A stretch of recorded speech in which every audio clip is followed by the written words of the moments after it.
A tea, the family dinner. My parents said nobody needs your money or you, my sister. Agreed, I stayed silent, only quietly doing things they never expected. At the family dinner, I was lifting my glass when I heard it. My father's voice cutting through the chatter like a blade. Nobody needs your money or you. The room didn't even flinch.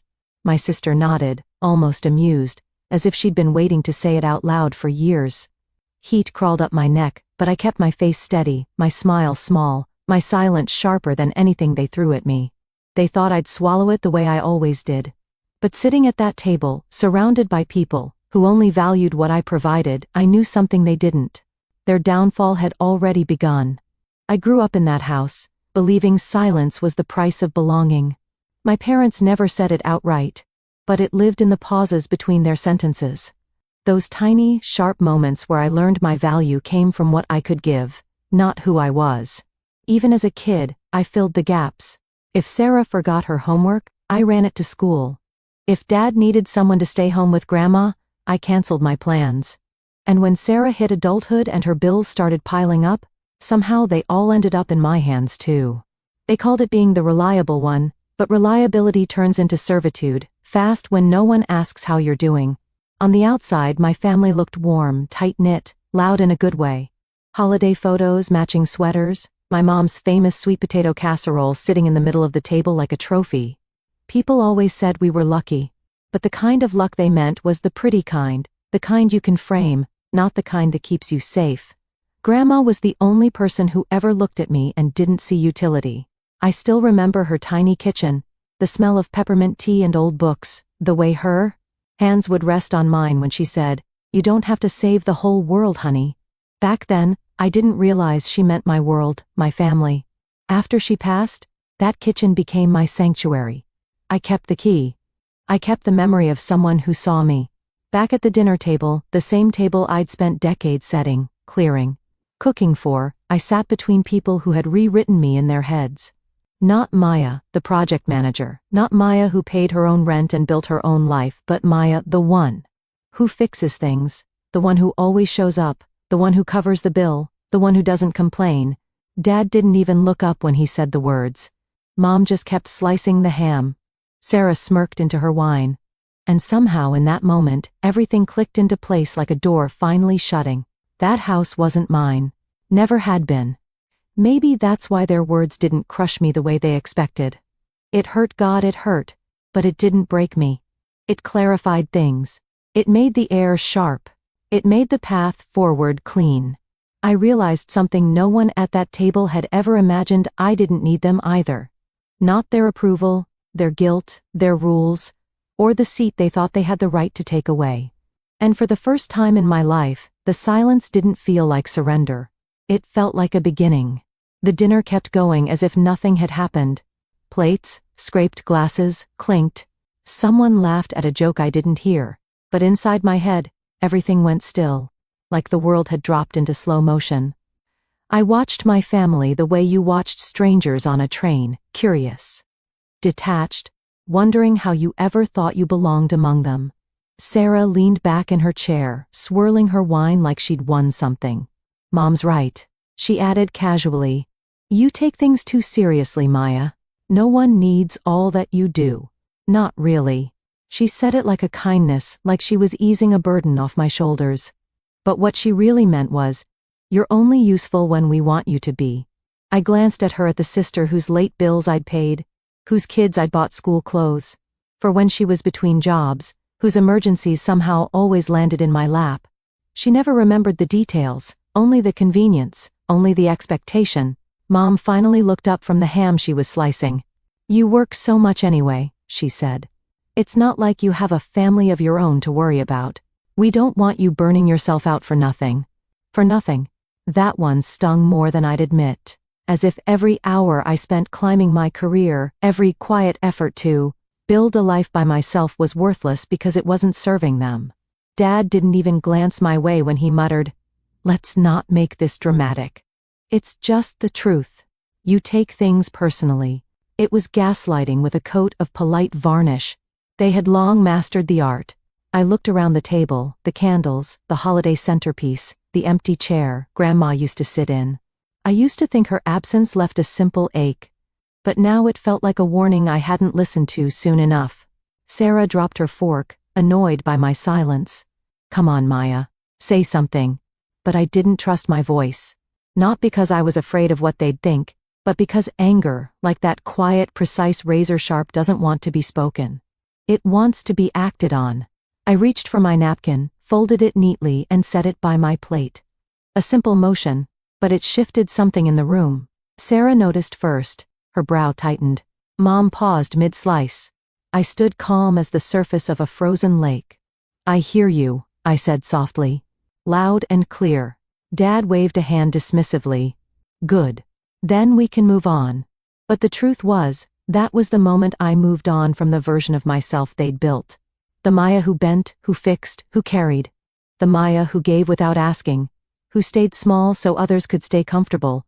As I walked toward the hallway to grab my coat, I felt something inside me settle into place. Not a crack, not a break, but a decision. They wanted me silent. Fine. Silence was exactly what they would get, and they had no idea what silence from me actually meant. I didn't slam the door when I left. I didn't storm out or raise my voice.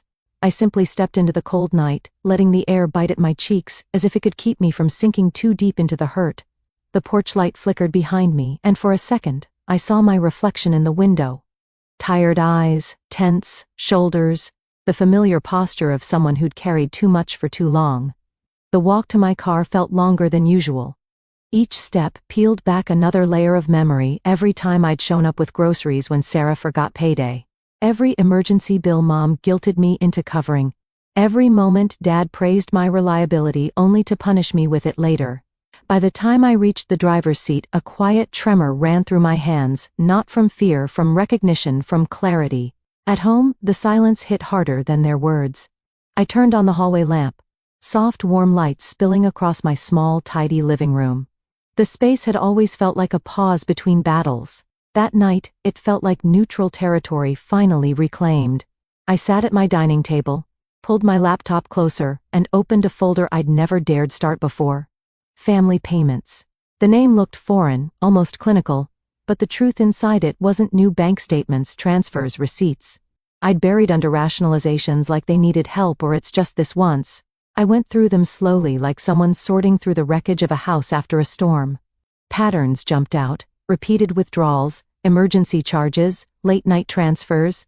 The timeline formed itself sharp and undeniable. For years I thought speaking up would make me cruel, but silence had made me disposable. The decision arrived gently, the way dawn touches a dark room. No drama, no breakdown, just a shift. I sent an email to a lawyer whose name Jen had mentioned months earlier. She once told me if you ever get tired of being their safety net, call him. Back then, I laughed it off. Now it felt like the most natural thing in the world. I attached everything, every receipt, every transfer, every message. My cursor hovered over the send button. I breathed one steady click. The file left my inbox quiet and final. They wanted a silent Maya. They were getting one. Just not the version they expected. The reply from the lawyer came faster than I expected. I've reviewed what you sent, he wrote. This isn't just family help. It's a pattern of financial exploitation. If you're ready, we can move forward. Ready. I stared at that word. Then I saw Dad's bored face in my mind. Heard Mom say no one needed me. Saw Sarah smirking into her wine. I typed back one sentence. I'm ready. The days that followed were different. I wasn't patching holes in someone else's boat. I was building a case. I met the lawyer in a small office downtown. He listened while I laid everything out from the first borrowed payment to the night they told me I wasn't needed. He asked questions, dates, amounts, exact phrases from their texts. You understand? He said once we file this stops being private. It becomes a legal matter. They stopped being just family when they treated me like a walking account, I said. We documented everything. Late-night transfers Sarah begged for. Emergencies Mom called about. Times Dad wrapped my help in words like duty. On paper, it was a straight line of withdrawals and guilt. When the fraud report was submitted, there was no thunderclap. Just a confirmation email and a message from my lawyer. They'll open an investigation. Meanwhile, my family noticed the shift. Sarah texted first. You're acting weird. Is this about dinner? Mom didn't mean it. I didn't answer. Then Mom called. Then Dad. Voicemail stacked up. We're worried about you. Don't take things so personally. Family talks? You know that. In one message I heard Sarah in the background complaining that her card kept getting declined. I let it play to the end, then deleted it. 2 weeks later my lawyer called. They've opened an investigation, he said. There's enough to move forward. They'll speak with you again and with them. Them, I repeated. You've been carrying this alone for years, he said. It's theirs to carry now. The day it happened, the sky was a flat winter gray. My lawyer said I didn't have to be there when the investigators showed up, but I wanted to see the moment they realized I wasn't theirs to use anymore. From the street my parents' house looked the same. Same wreath. Same crack in the step. Through the dining room window I saw the table set my family in their usual places. I parked, walked up, knocked once and let myself in. Mom looked up, startled. Maya. You didn't say you were coming. I took off my coat, taking in the scene. Dad ahead of the table. Mom at his right. Sarah across from my old chair. Seth leaned back, relaxed. Thought you didn't need me, I said. Mom's eyes narrowed. Don't start. Sarah rolled her eyes. You're seriously still on that. I walked to my seat but didn't sit. I set my bag there instead. Dad cleared his throat. Look, he said, about what was said last time. Let's not blow it up. We were just talking. Mom bristled. I was just being honest. That's one word for it. I said. Seth snorted. We said we don't need your money. Take the hint. I looked from him to Sarah. Funny, I said. Quietly. Some people are very interested in where my money went. Sarah's laugh cut off. What's that supposed to mean? Before I answered, there was a sharp knock at the front door. 3 hard measured hits that rattled the frame. The sound froze the room. Dad frowned. Who was that? You should get that, I said. He pushed his chair back and went to the door. He opened it and stopped. Good evening, sir, a man said.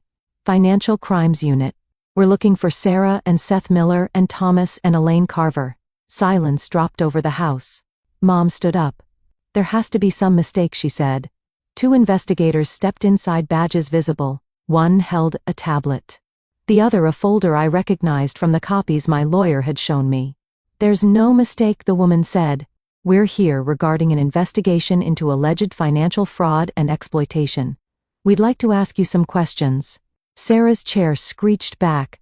Maya, she hissed. What did you do? For the first time in a long time, I didn't shrink. I stayed silent, I said. Then I started doing things you never expected. Seth stepped forward, face red.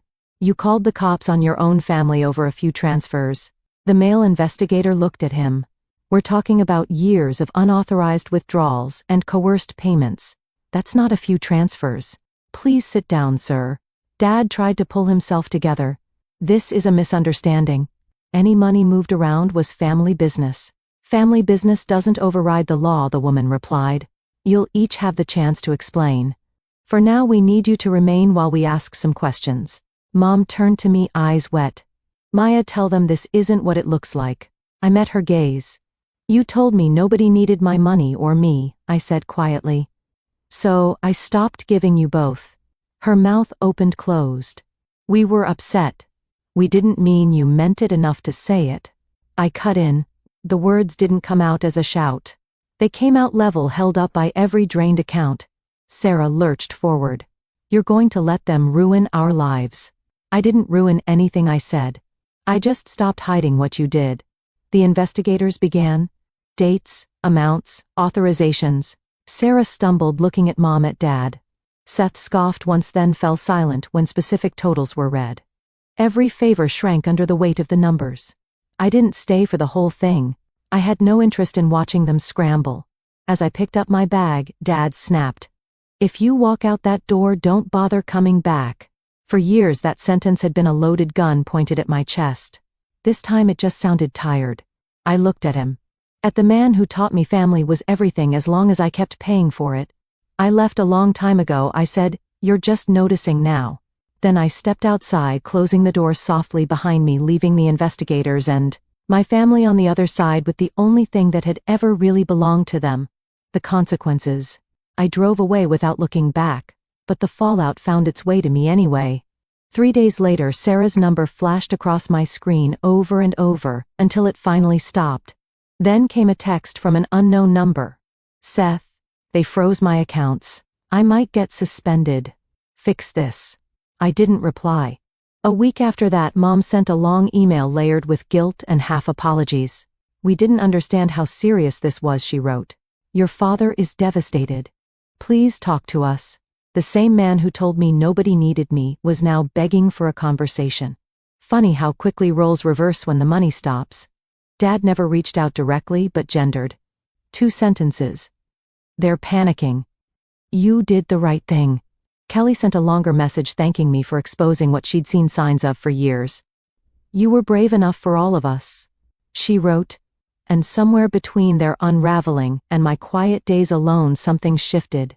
I found a small apartment 2 states away, close to work, close to peace. No tense dinners, no sudden emergencies, no guilt disguised as love.